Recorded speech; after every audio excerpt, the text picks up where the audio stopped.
Jurassic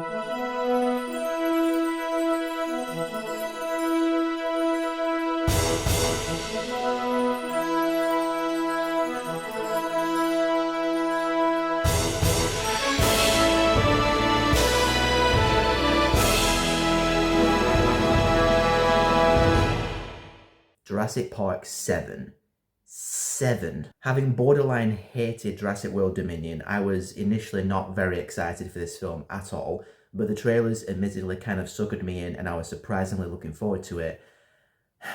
And yeah, it's definitely better than Dominion and Fallen Kingdom for that matter, mainly because my favourite element of Rebirth being the way it was shot. Gareth Edwards shot the film on film and it looks very crisp, very old school, very vintage, very cinematic. There are loads of shots in this film that genuinely looked really impressive and it would not have looked nearly as good if it was shot conventionally on digital. And the same goes for the entire film, and it just gave it that feeling of an old school Jurassic Park kind of film, and I just really appreciated that Gareth Edwards actually went the extra mile to make the film look that good. And yeah, generally speaking, the dinosaur stuff in the film was moderately entertaining, but you've seen it already in the previous 6 films, and that's just one of the things about Jurassic World Rebirth is you've been here before. The Jurassic Park franchise is very much now like the Terminator franchise, where they just keep repackaging and reskinning the same basic premise over and over again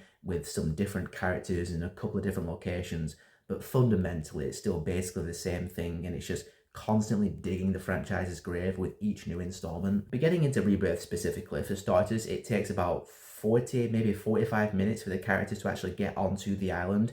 Building up to that is all the introductions to Scarlett Johansson, Mahershala Ali and her crew, and then you have the shipwrecked family, and they're all like meeting in the middle of the ocean, and then there's the big set piece with the water dinosaur, the name I don't know because I'm not a paleontologist. The film's introducing you to all the characters, giving you the backstory, the characterization. Scarlett Johansson, you know, she's a mercenary and she wants out of the life, she wants a better life, and Mahershala Ali kind of wants the same thing.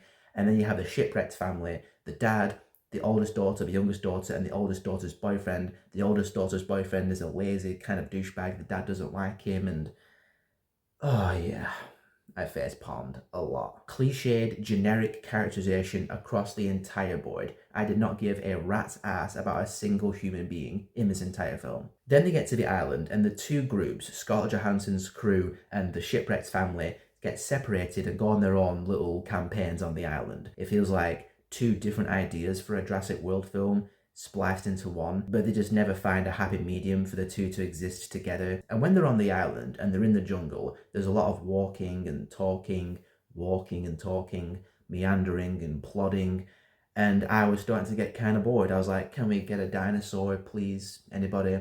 And it would have been okay if I cared about the characters. The family sit around the campfire, the douchebag boyfriend looks at the dad and says, yeah, I know, I'm a lazy piece of shit, you know, speaking the characterization out loud in the dialogue, because, you know, subtle writing. Jumps back to Scarlett Johansson's crew, and the paleontologist guy, Jonathan Bailey's character, has this really random kind of monologue about human beings and how they're basically the worst species on Earth or something like that, which, why was that there? Anyway.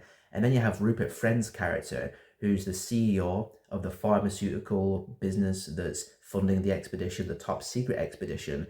And I am just so tired of the greedy corporate asshole bad guy character in these films. It feels like in every Jurassic Park film, every Godzilla film, every King Kong film, there just has to be a human bad guy, a corporate greedy human bad guy that's trying to profit off of the situation. And Rupert Friend's character in here is not the worst example of that trope, but it's still the trope nonetheless. And he does some stuff that's just really cartoony, and because it's a top secret expedition, he does some really shady stuff that's just, it just feels really forced and contrived, and every single time it just made me roll my eyes and be really frustrated, like a lot of the other characterization generic BS with the other characters. I'm really shredding this film apart right now, but I've got to clarify, I did not hate the film. It wasn't terrible. There were some parts to it that I enjoyed. I liked the T-Rex river scene, that was kind of intense, and the climax with the D-Rex, the big mutated dinosaur chasing them, and you know, that was okay, but again, dinosaurs, Jurassic Park, seen it a lot. And I did appreciate how the film didn't rely on at least in your face fan service.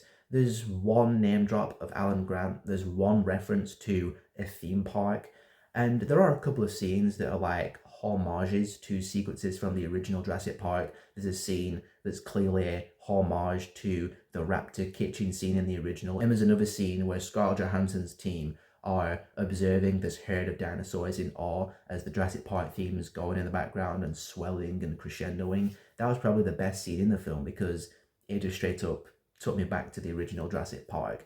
But again, everything in this film you have seen in other Jurassic Park films and done more or less better, or at least in a way that was more memorable. Mainly in the original Jurassic Park. I almost forgot something else the film does, which is a trope that has really become a thing in the past 5 years or so, which I'm going to call the Baby Yoda trope. And it's this thing that a lot of franchise films have done where they just have to have a small, cute baby creature character for the young kids to go, oh, and for them to sell lots of toys over, because the little girl finds this baby little dinosaur that pals around with her, and it's like, me. Again, I didn't hate Rebirth despite what it sounded like. There was some decent sequences in it and I loved the shot on film visual style. But yeah, this franchise really has run its course by now. It's time for this franchise to go the way of the dinosaur.